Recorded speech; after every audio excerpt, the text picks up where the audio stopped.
YouTube, what is up? I want to do a bunch of videos before the release of the new razor, which is on the 28th, basically a week from today.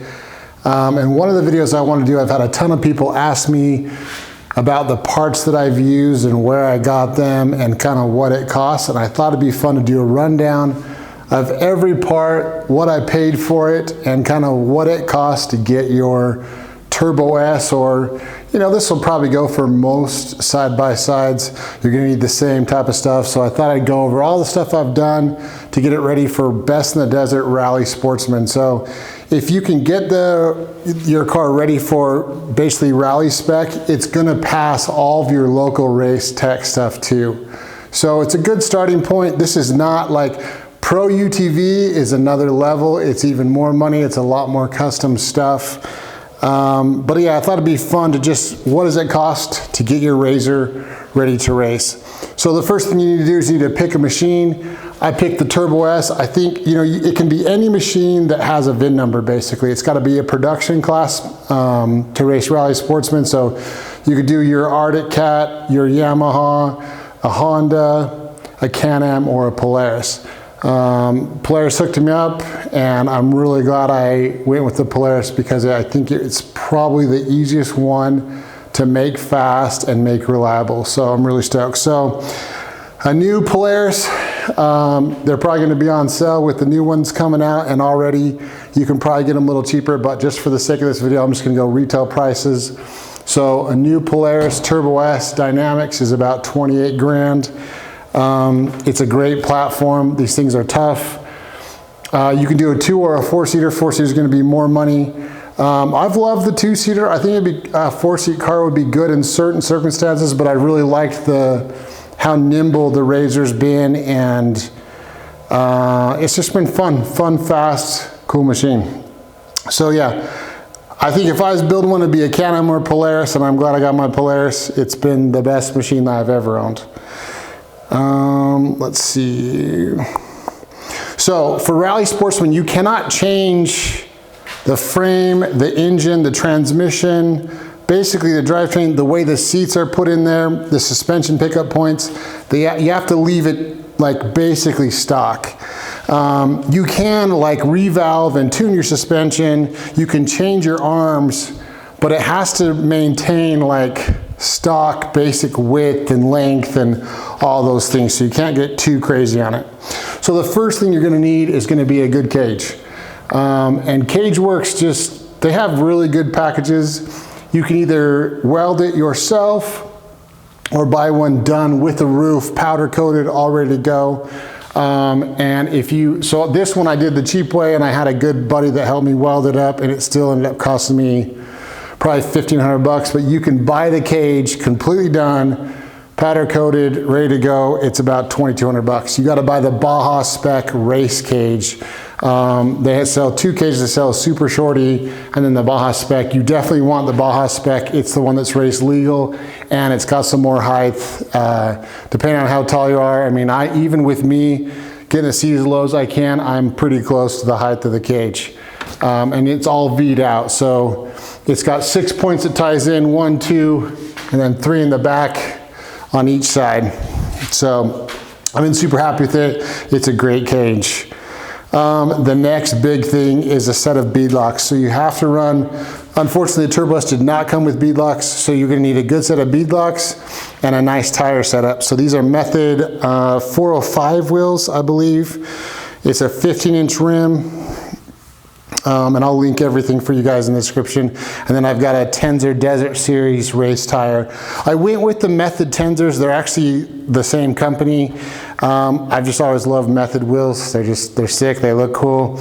And the big reason why I went with the Tenzer, I think if I'm gonna buy a tire, again, no name tires, you gotta stick with a good, high quality tire. I'd say a Tenzer, a BFG, an ITP, or a Maxxis. Are the only tires I'd probably use. I see guys run these kind of like off-brand tires that are supposed to be good, they're too heavy and they get punctures. So I went with the Tenzer because it's only 34 pounds. It's the lightest 32-inch tire that you can get. It's also freaking expensive. So you're gonna need 5 wheels and tires because you're gonna need a spare. So to get the whole setup, it's gonna be about $3 grand. It's rough. That was a tough pill to swallow. But you gotta have them and you gotta have good stuff. And I will say, I've ran these tires just having fun, and I've ran like 5 races on them, and they're getting down there. I'm probably pretty close to changing them here in a bit, but they've done really well. No punctures. They've held up good. I also did all my pre-running on them too, so it's been a really good tire. I think if you manage it right, you could probably get a full season out of one set of tires. It depends on how crazy you are and how much money you got, but I think I'll get a full season out of them. But they've been great, and that's what I decided to go with on the tires.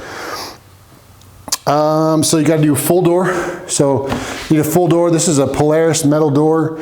And then I just have basically, these are cooler. You have to have a secondary latch. I used a really simple cooler latch for my secondary latch. It's nothing crazy. They just want to make sure the door doesn't pop open and cause any problems. It's nice that with Rally Sportsman that you can still have a door. Is nice, because then for recreation, I don't want to just race it, I want to ride it for fun too. I do have 2 Polaris door bags. They're 125 bucks, one on each side. You got to have some storage when you're racing for some water, some rags, something. Those Polaris door bags worked really good. Okay, bumpers. I got a Polaris front bumper, Polaris rear bumper, and Polaris Extreme kickouts. It's about $1 grand. They've worked great. I mean, they've held up good. I had a guy bump me, and I bumped a guy. The only thing I had to do is I did have to add another bar. We did it in like 10 minutes. It's not the prettiest thing, but I had to push the front bumper out a little bit. Your front and rear bumper have to be past basically the front and rear of your tire. So we just welded a quick bar in there, but I've been happy with the bumpers. Polaris hooked me up with them too, so that's another reason. I do have the Polaris HC winch.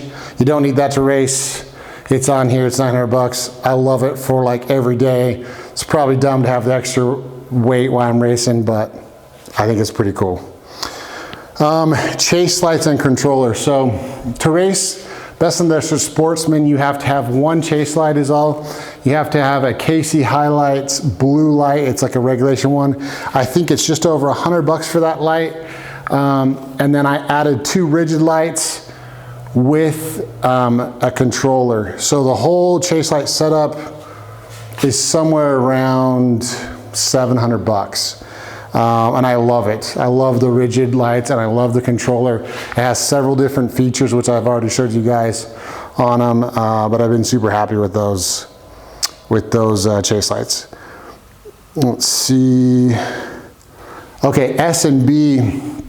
I've got an Smb Particle Filter for the air filter. I think it's a must. Honestly, you're stuck in dust. It just will save your motor.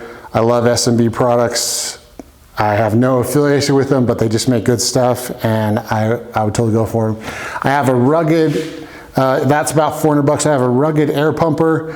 I'm actually not happy with it. I think rugged makes a lot of good stuff, but I'm gonna go with, I wanted the Smb particle separator for your helmet. It wasn't out when I built the car. I have one. I'll do another video. I'm gonna be installing that here in the next week. It's just the problem with the rugged or the PCI race there is the filter, and you're stuck behind somebody racing. You're sitting in dust trying to get past somebody. It just clogs up that filter, and if you're racing for 7 hours in dust, by the time you're at the end of that race, you're just not getting airflow to your helmet, and it's a big deal. Having good air in the helmet is a big deal. So about $450 for an air pumper for your helmet that's a particle separator. Seats. These are PRP GTSE seats. You're about $1 grand for a good set of seats. You want to get them as low as you can in the car, but remember, the lower you go, you start losing legroom. So the Polaris is a little tight. That's one thing about like a Can-Am, is it does have a little more room in the cab. It is a little tight in a Polaris. It's not bad. It's not bad, but it is a little on the tight side. You need 5-point harnesses. I did PRPs. It's about 300 bucks for a set. They've been great. You need a good race radio setup, so you're gonna want a CB and comms, and then I also have digital sound processors. So to get a good race radio setup with CB, you're close to $2 grand. It is not cheap.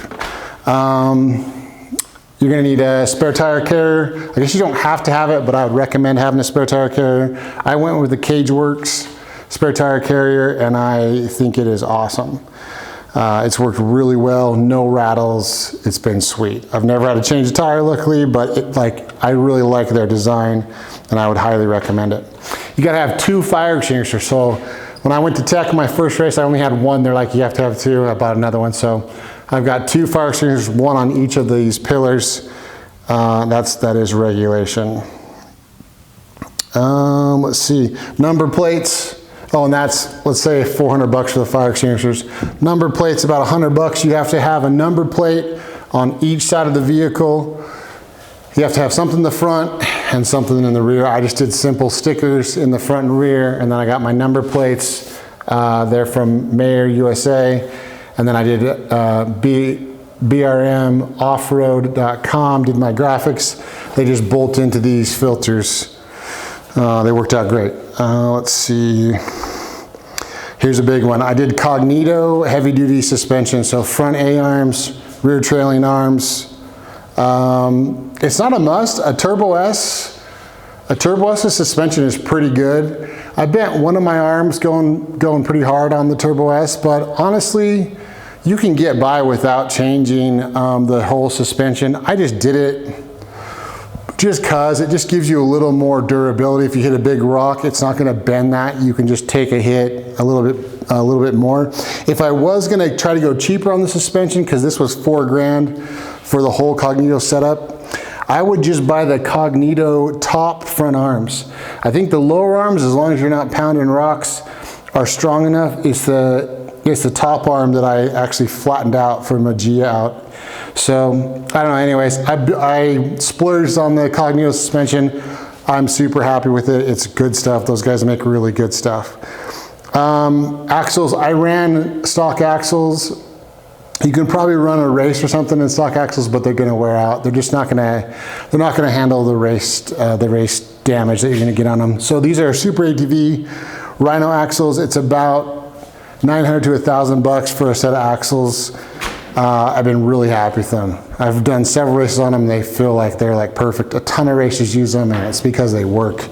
So Super ATV Rhino axles are the bomb. I got rigid light bars from Polaris. Pretty cool. So these are kind of like my driving lights on the front. And I got a 32-inch bar on the top.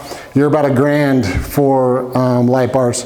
You want to be careful on the light bar stuff. You only have so much power that your generator can put out on this rig. So you don't want to overpower your rig with like super hardcore lights that are pulling too much power off of it. So I've got just enough light to do good, but not so much that I'm causing problems with the motor.